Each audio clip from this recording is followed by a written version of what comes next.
La Unión India, situada en el Asia meridional central, ocupa la mayor parte del subcontinente indostanático y constituye una de las mayores unidades administrativas del mundo, tanto por su extensión, sus cerca de 3.300.000 kilómetros cuadrados la sitúan en el séptimo lugar, como por su potencial demográfico, que al finalizar el siglo XX sobrepasa los 1.000 millones de habitantes. Las actuales fronteras de la India son relativamente nuevas y fueron trazadas por los ingleses durante su colonización. Sin embargo, en lo concerniente a la cultura, las raíces de la India retroceden miles de años y están ligadas a civilizaciones mucho más antiguas que las europeas. El gran número de etnias que la pueblan tienen lenguas, costumbres y divinidades propias. Aproximadamente el 80% de la población practica el hinduismo, en tanto que el resto son seguidores de tradiciones religiosas tribales como son los parsis, los sikhs, budistas, jainas, judíos, cristianos, musulmanes, etc. Por ello, la India es un país de contrastes, con una cultura que ha asimilado el legado de los distintos pueblos que la han colonizado. Tal vez el único de los rasgos culturales que ha sido impermeable a la influencia exterior es el sistema de castas, un sistema de ordenación social introducido en el subcontinente indio por los pueblos indoarios. Actualmente, a pesar de que el sistema de castas ha sido abolido oficialmente, persiste en la práctica, especialmente en las zonas rurales. El desarrollo de un sistema de castas basado en órdenes hereditarios dentro de ámbitos rígidamente circunscritos de intercambio social y que comparten, sin embargo, la vida de la comunidad es un fenómeno característico de la organización de la sociedad de la India, incluyendo un intrincado código de pureza ceremonial y contaminación, de exclusiones, de restricciones en los alimentos y de prohibiciones matrimoniales, de castigos, de condenas y de expulsiones. El sistema de castas en la India representa un fenómeno social de una gran complejidad. La extraordinaria masa de población implicada, el extenso territorio que ocupa y la estrecha trabazón de elementos religiosos y seculares han dado lugar a una riqueza de variedades locales que origina una gran dificultad a la hora de señalar rasgos generales y determinar su auténtico valor. Hoy vamos a hablar sobre el sistema de castas en la India con el profesor Enrique Jayur Jardiel, doctor en Hispánicas por la Universidad Nehru de Nueva Delhi, en donde ha ejercido docencia durante 14 años. Actualmente ejerce su docencia en la Universidad Francisco de Vitoria y es autor de numerosos artículos sobre el pensamiento de la India y de los siguientes libros: Diccionario Hindi-Español, Español-Hindi, El hinduismo, Antología de la literatura clásica, Diccionario de hinduismo, La India en la literatura española y Las hierbas de la sabiduría. Antes de que comencemos a profundizar en el sistema de castas, me gustaría aclarar tres significados. El primero es el significado de Varna. Varna es una palabra sánscrita que significa color. En un primer momento quizá tuviera una connotación racial impuesta por los arios rubios con ojos claros sobre los aborígenes de piel oscura. Por su parte, casta es una palabra procedente del portugués y que éste tomó del latín. Fue aplicada por los navegantes portugueses a las divisiones sociales de la India al desembarcar los primeros en aquellas costas. Según Glasenapp, uno de los eruditos orientalistas más conocidos, es un grupo de personas, la casta es un grupo de personas entregadas tradicionalmente a las mismas ocupaciones que deben su origen a un mismo antepasado humano o divino y ligado al mismo tronco por derechos, deberes y opiniones determinadas heredadas de su tradición. Otra definición quizá más amplia que la anterior es aquella que define a la casta como un grupo corporativo cerrado hereditario con una cierta organización tradicional, frecuentemente con matices religiosos, un jefe, un consejero, que se reúne en asambleas más o menos plenarias. Sus miembros tienen una profesión y costumbres comunes, especialmente en lo que respecta al matrimonio y a la alimentación. La casta ejerce un poder de jurisdicción sobre sus miembros a los que puede excluir del grupo. La casta tiene tendencia a subdividirse, dando lugar a nuevas unidades endogámicas, a subcastas con costumbres y prohibiciones propias en casos de matrimonio, de pureza ritual, de comidas y de contactos con los demás. Existe todavía un tercer término, el término yati, que me gustaría, Enrique, que lo aclararas. El término yati, que es el más generalizado y el de más empleo en su raíz sánscrita, viene de janam, viene del concepto de nacimiento. Entonces estamos haciendo referencia a una persona que nace en un grupo social determinado, que está regido por obviamente por sus genes y por sus características, y también por el medio cultural en donde ha nacido. Estamos hablando de una familia con unas tradiciones concretas, con un nivel cultural concreto, generalmente devotos de una deidad u otra concreta, y en donde hay una profesión asociada a esa familia que han normalmente practicado varias generaciones y que la persona la va aprendiendo desde un principio, con lo cual su integración en esa división profesional de la sociedad pues es como muy normal, muy espontánea, es muy fructífera y está bien considerada. Lo que sucede es que el término yati obviamente pues se ha ido ampliando. Las castas originales pues se han ido subdividiendo a base de distintos matrimonios, se han ido enriqueciendo con grupos que se han incluido en ellas provenientes de religiones o provenientes de tribus, y entonces pues se ha llegado a un alto número de subdivisiones o subcastas, como las podríamos llamar, de manera que se habla de 3.000 en toda la India, aunque es un número, por supuesto, aproximativo. Un poco simbólico, ¿no? Quizá. Es un poco simbólico. Yo me gustaría dar algunas nociones en relación con el origen y el establecimiento de las castas, y luego ya que empezáramos con pues, un sistema de preguntillas, ¿no?, en relación con estos temas. En el himno 1090 del Rig Veda, dedicado al Purusha, el hombre primordial y gigantesco, en su estrofa 12 se expone la división jerárquica de la sociedad en 4 castas. Su boca fue el Brahman, sus 2 brazos el guerrero, sus muslos el Vaisya, de sus pies nació el Shudra. Este es el texto básico que sirvió de base para atribuir un origen divino a dicha institución. Yo creo que aquí tenemos ya material para hablar. En primer lugar, solamente se halla en el Rig Veda esta manifestación, digamos, del sistema de castas. Y, claro, el hecho de que esté en el Rig Veda, que como todo el mundo sabe, el Rig Veda es un texto que procede de la divinidad, entregado a los rishis, a los sabios, para que a su vez lo difundieran, etcétera, etcétera, hace que la posibilidad de que el sistema de castas pueda peligrar sea francamente difícil, porque está como muy arraigado y tiene que ver con la divinidad, ¿no? Indudablemente. De todas maneras, no hay que perder de vista el hecho de que muchos textos que están en las escrituras reveladas de una manera simbólica luego son empleados por los jerarcas para mejorar de alguna manera la sociedad sin que tenga que tomarse al pie de la letra. El sistema de castas es una organización social, esencialmente, pensada para el mejor funcionamiento de todos aquellos pueblos que en un momento llegaron a convivir juntos, y a la que después se ha sacralizado para que fuera más respetada y para que perdurara. Pero no es una idea esencialmente religiosa. Ha tenido una sacralización posterior. Obviamente, desde el momento en que la tiene, el riesgo de su desaparición pues es menor, las tendencias conservadoras a que permanezcan así pues son más fuertes, y pues tiene una especie como de respaldo, de prestigio, aunque indudablemente están hoy en día las castas desapareciendo y desvirtuándose de alguna manera sin que eso ponga en peligro la supervivencia de esa estructura religiosa del hinduismo. Voy a continuar y vamos, digamos, creando material para poder charlar sobre él, ¿no?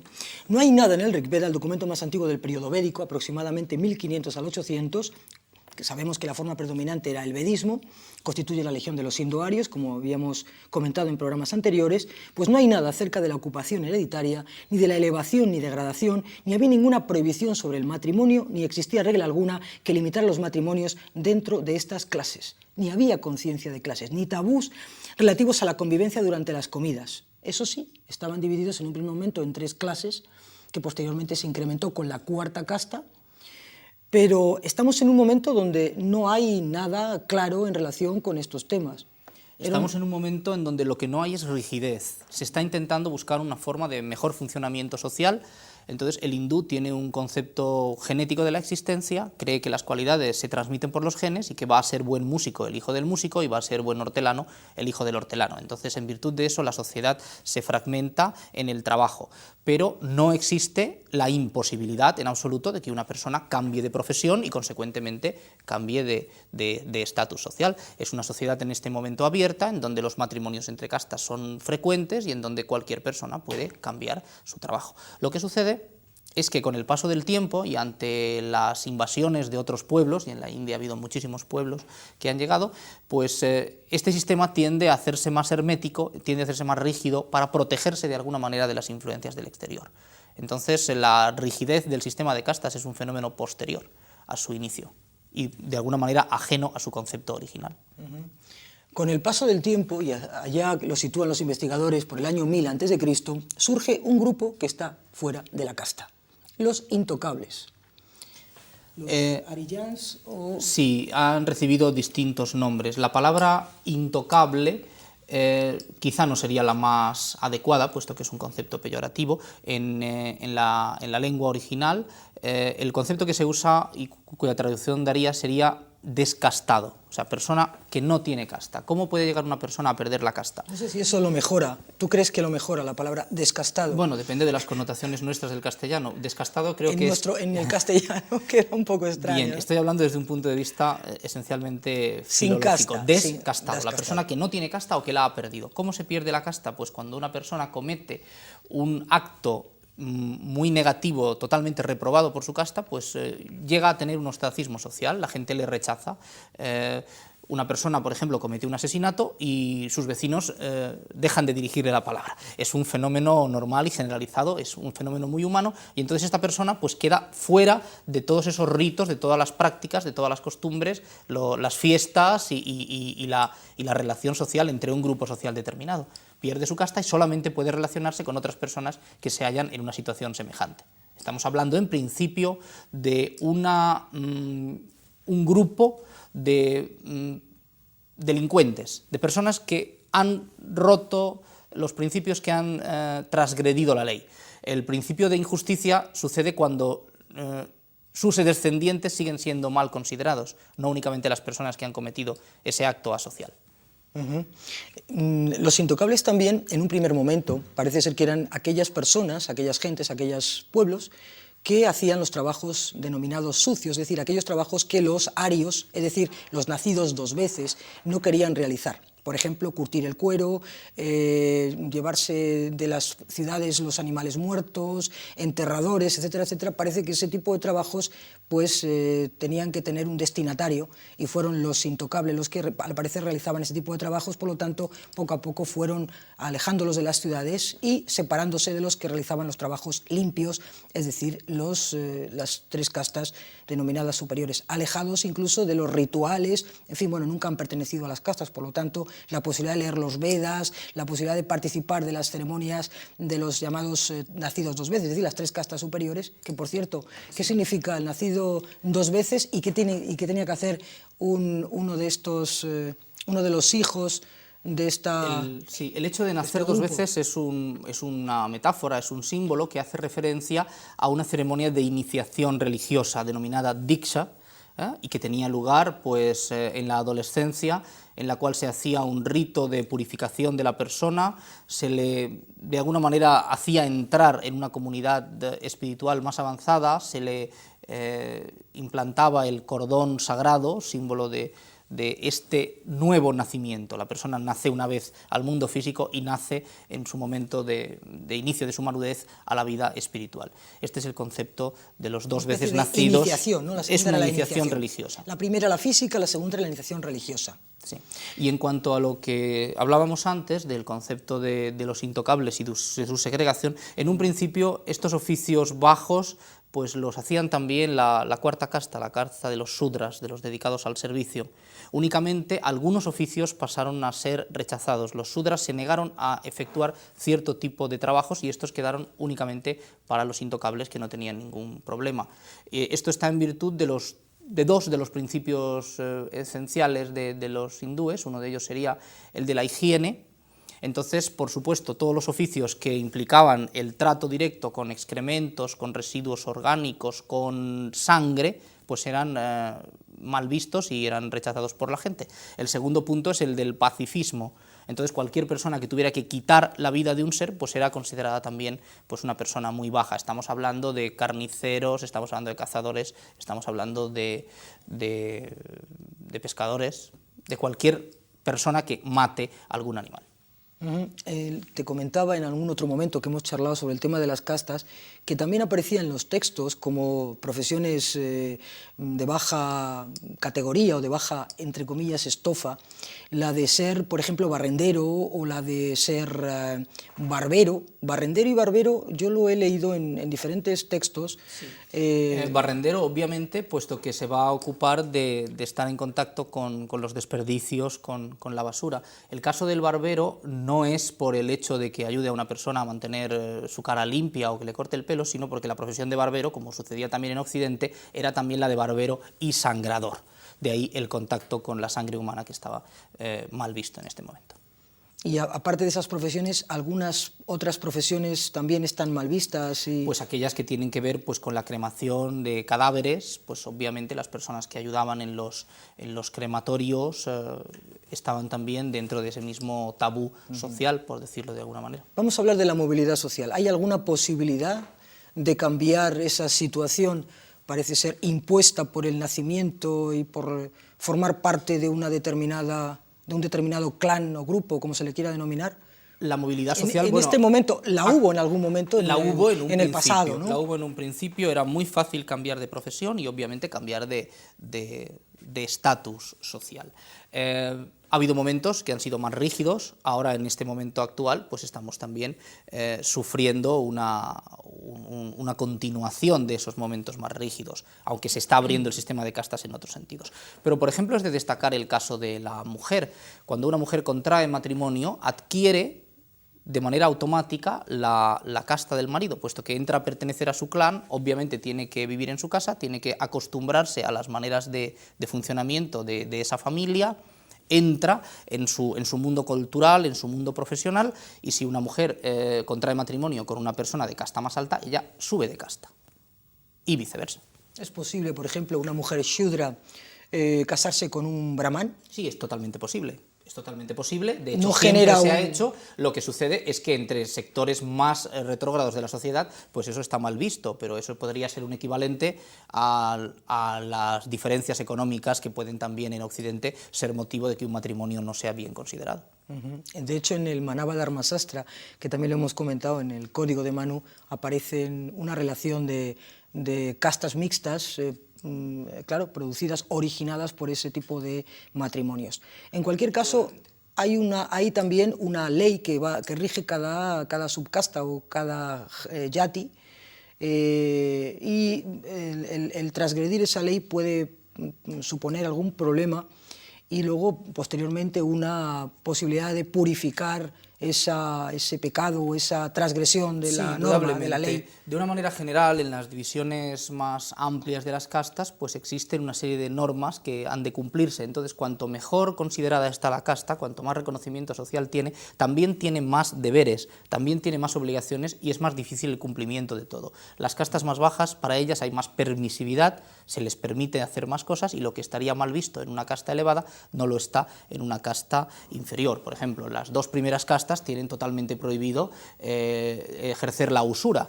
Sin embargo, en la tercera casta, la de los comerciantes, pues eso está perfectamente bien visto. O el consumo del alcohol o estupefacientes, que para un brahmin o para un kshatriya pues serían impensables, pues un sudra lo puede hacer sin que eso sea motivo de censura en ningún caso, ni siquiera de pecado. O sea, estamos hablando de exigir más al que está también, de alguna manera, recibiendo más de esa sociedad.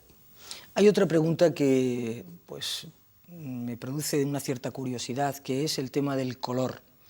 Podemos hablar, se podría decir que en un primer momento hubo una relación entre el color y el pertenecer a una casta determinada, es decir, se separaron los arios de los shudras, que eran los pueblos aborígenes que hallaron allá cuando entraron o invadieron la India ya por el 1500.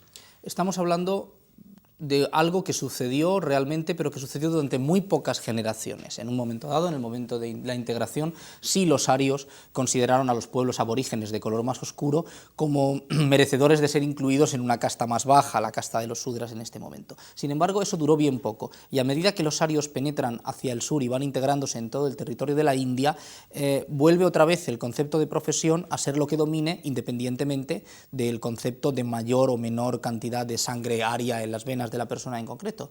En el momento actual, por ejemplo, pues tenemos que existe una constante racial en la India. Más hacia el norte las teces de la gente son más blancas, son más oscuras hacia el sur, y sin embargo en el sur pues existen las 4 castas como existen en el norte. Una persona de casta alta del sur tendría la tez más oscura que una persona de casta baja del norte.